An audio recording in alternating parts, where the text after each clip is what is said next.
the amazing dolphins again then as well. But for those who haven't been to a dolphin discovery before, what you're going to be seeing this morning is a little bit different to what you will see in those presentations that we have during the day. So as you can see behind me, we have some items in our lagoon here that you can see some of the dolphins playing with in the middle there.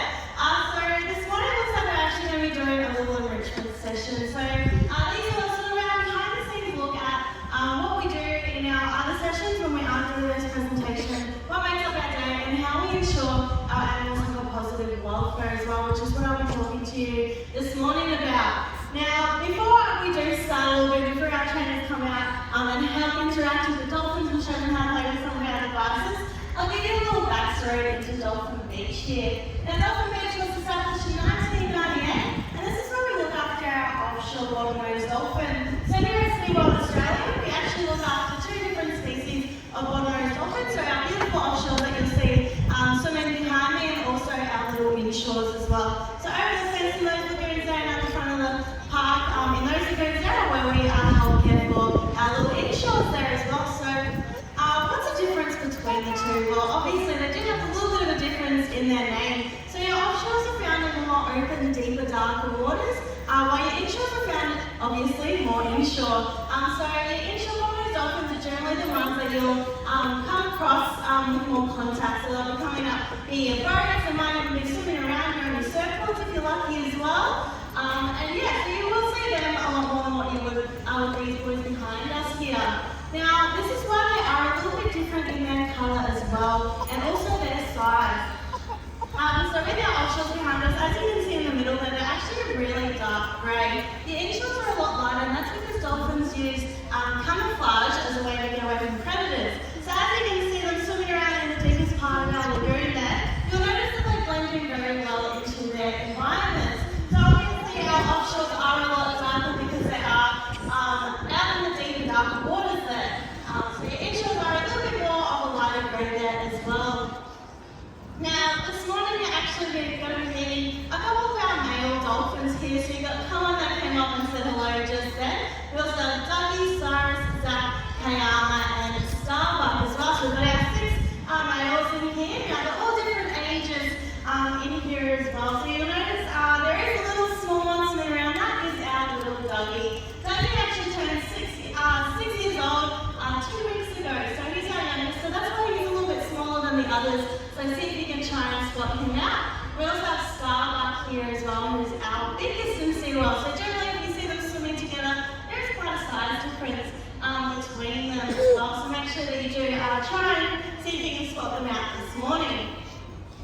Now, it is of utmost importance to ensure that all of our animals here at SeaWorld have a really positive welfare. So we're constantly learning new things about our dolphins and just about the dolphin species in general every single day. Now, all of this we actually gather data from, and this is how we go working out how to, change some things if we need to. So we actually follow a scientific-based guide, which has 5 domains, and this is how we do care for our animals. So we've got our first domain, which is nutrition, then we've got physical health as our second domain, then our third is their behaviour, 4th is their environment, and that all leads to their 5th domain, which is their mental state or their welfare status. So I'll be talking a little bit more in depth about each domain. So I'll start with the first one, which is nutrition. Now, can anyone guess what a dolphin may eat? Fish, exactly right. So each of our dolphins here, you may notice some of our trainers walking around with little esties. Now that's like the dolphins' little lunch boxes for that session. So every single day, all of our dolphins have a big bucket that we hold in our fridges here, and that's their whole fish for the whole day. But obviously we're not going to give them all of that fish, which is 6+ kilos every single day. So we want to make sure that every single session we do, we just pop in a little bit of that amount for that session. So that, if they had all that food in the morning, that'd be pretty full. It's like if you have a big breakfast, you tend to have a little bit of a later lunch as well. So we like to try and even it out in different sessions, making sure there's enough for our enrichment as well, so we can add it in that as well. Now, how do we work out how much fish each dolphin gets here? So with all of our 14 offshore bottlenose dolphins here, they're actually in their winter DFI, so their winter daily food intake. So this is generally whole year. So dolphins are quite like us. When it's winter, we tend to eat a lot more because we're using a lot more energy to keep our body heat warm. So we tend to eat and eat and eat and eat and eat. While in summertime, because it's so hot, we don't need to burn as much energy to keep our body heat warm. So we do tend to eat a little bit less and generally more cold food as well. So with our dolphins, they're on their highest amount. So as a collective of our 14 offshores here, there are 158.5 kilos of fish they go through a day. Not all of them get the same amount. So it's not just all of that divided by 14. They all, like I said, have their little eskies and buckets. So like I said with Dougie, he's our youngest, but he actually has quite a lot of fish that he goes through a day. So at the minute, he's on 12.5 kilos of fish a day. And if you have spotted him already, I believe that's him sitting around playing with the ice cubes with Sarah there at the front there. You notice that he is quite small, but because he is small and he's young, he's actually still growing. He's got a lot of growing to do. So he needs all of that fish to make sure that all of his muscles are growing really, really nicely. And he also burns a lot more energy, I'm sure, just like your kids here as well. After a little while, they get a little bit fidgety and they start running around all the time and you're wondering, how do you have so much energy? And it is because they are young. So it's exactly the same with our Dougie here as well. He tends to swim laps around all the other boys because he's always looking for something to do. He always wants to play as well. As you can see him at the front here saying hello to you this morning. And then like I said, we also have Starbuck as well. So Starbuck is on our highest amount of food because he is the biggest. Now Starbuck averages around 280 to 290 kilos in winter. So at the minute, he's on his biggest amount, which is 14.5 kilos a day. So quite a lot, but like I said, he is a big boy, so he does need all of that food to help keep his energy levels up as well. So generally what we go off to work out the amounts that they need is by their age, also by their weight as well.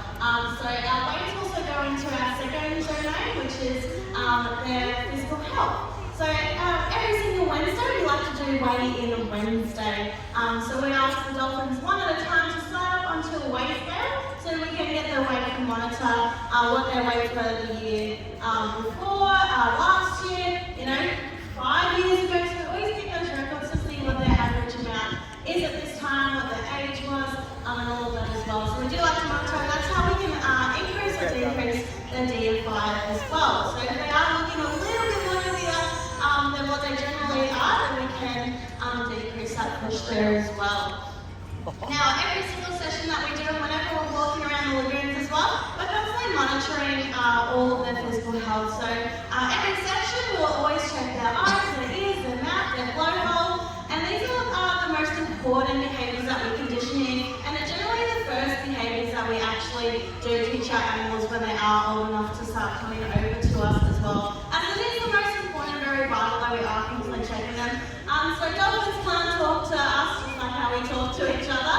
So we always go off their behaviour and we always check them to ensure that they are all good on the outside and also the inside as well. So we can even get voluntary bloods, we can do ultrasounds and even x-rays as well. So you can imagine taking a 200 kilo marine mammal to the vet would be quite a mission, even if the vet is just a couple meters down that way. So we do it all in the comfort of their own home here, in all of the lagoons that we do have here at the beach as well. Now we have our third domain, which is behaviour. So you guys have actually been having a look at their behaviour this morning as well. You've been observing some today. So sometimes you may notice our trainers are hiding around in the bushes. Now I promise you we aren't hiding from each other. We're actually trying to hide from the dolphins. So we'll have a tablet in our hand and have a list of different behaviours that our dolphins generally display on a day-to-day basis. So we actually have a little roster of observations that we do. There's a little roster of, over here at the beach, we have 8 a day, and they've all got different dolphins' names on them. So our first trainer comes in at 6 a.m. now. Their role when they first come in is to walk around the lagoons, make sure everyone's all good, but also to do 2 observations on the 2 chosen dolphins for that day, and they'll do 5-minute observations to see what the dolphins are doing when us trainers aren't around. And then we also do 4 during the day when all of our trainers are in. So we'll do 2 with some enrichment devices. We'll also do 2 without enrichment devices as well. And then our last trainer, who generally finishes around 5:36, they'll actually do 2 observations when all the other trainers have left. So when they think that we've gone home, there's always one trainer hiding around, seeing what those 2 chosen dolphins are doing as well. So this gives us a massive variety of different data that we can get, and this is how we can change anything. So we can even change our staff rosters to help cater for what our animal needs are as well. So if we generally see them swimming around alone a lot, this is where we can add a little bit of enrichment in terms of keeping them stimulated. So if we need to, if we do see, one of our dolphins maybe hanging around by themselves for a little bit more in the afternoon and sort of just chilling and looking for something to do, this is when we can be like, hey, alright, we need a staff member to stay back, another hour and help, add in some enrichment devices or just hang around and see what they're doing as well, which is pretty amazing. And as you can see behind us, you can notice a bit of their behaviour this morning with their groomer bottles, which is also leading to our 4th domain, which is their environment. So I'll talk a little bit about the enrichment in a second, but I'll tell you about the lagoons first. So here at SeaWorld Australia, we actually have the world's largest natural sandy bottom lagoon. So as you can see behind me, all of our lagoons here have all got sand on the bottom. So we want to replicate their natural environment as well as we can.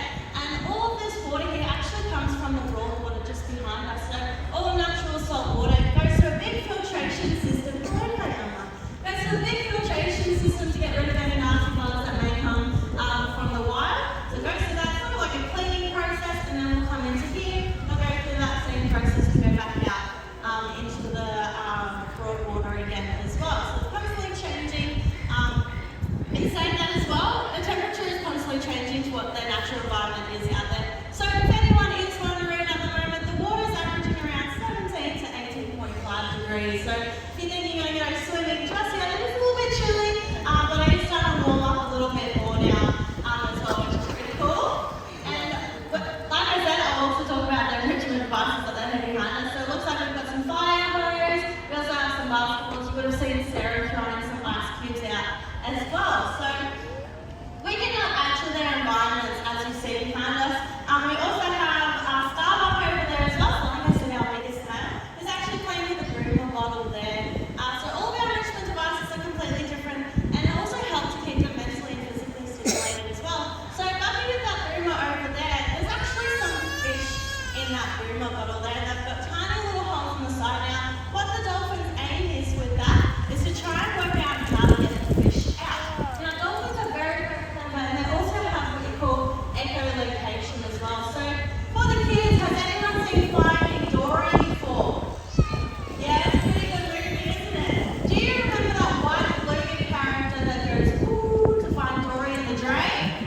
Yeah, so dolphins do that to find their fish. So this is how Bucky knows that there's fish in that groomer bottle. So he's trying to work out exactly how to get it. So he's making some buzzing sounds that generally you'll hear underneath the water there. And that is actually his echolocation working there. Like, alright, there's fish nearby, I'm going to work out how to try and get it out, try and find where those holes are, and to try and either bunt it with his roster, which is what it looks like he's doing at the moment. So he's hitting it around, trying to maneuver it with the water. Or we even have some of them, especially Zach. Zach is probably the best dolphin at groomer bottles. He's so good at it. So we actually have to give him the hardest one that only has 1 hole in it, and generally that takes him about 2 minutes at most to try and get it out because he's that good at it. But he's actually worked out that he can drag it all the way down to the bottom of the lagoon there and use a different pressure of water to help get it out, which is pretty amazing. So that's just one of our enrichment devices that we do use now. Our enrichment devices are on a roster as well. So if you come to another dolphin discovery, you'll probably notice we might even have some other enrichment devices in here as well. So feel free to ask us what that one does, how it helps the animals as well. Like I said, we also have fire hose as well, so we can pop some fish in the fire hose. Now, the boys generally do like their basketballs as well. You're pretty lucky the basketballs are all over there because the boys have worked out they hit it hard enough with their roster and they can hit you in the head. In the stands here, so you're all pretty safe for the moment. As it looks like they are still working out some of their groomer bottles there behind us as well. So these help to add to their environment as well. Going back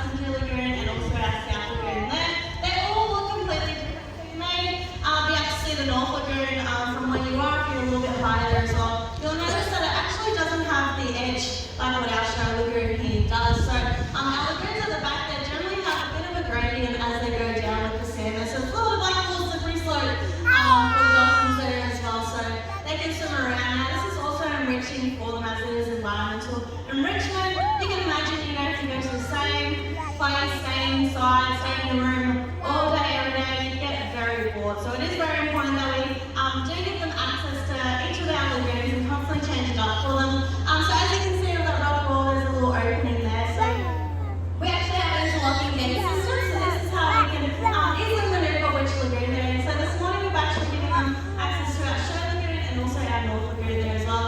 So that is why you may notice that it is a little bit more quiet and calmness in our show lagoon, and that's most likely because the boys are hanging out in the north there, checking it out, seeing what's happening. They can also talk through the gates to our females as well. So with our gates, so they actually have little bars there, so they can see and communicate to each other. And if they work out, they can get their rostrum through and touch rostrums on each side as well. So it is very important that they do always have that communication with each other, as they would cross paths in the wild there as well. So it is very important that we do allow them to have that ability to be able to communicate to each other.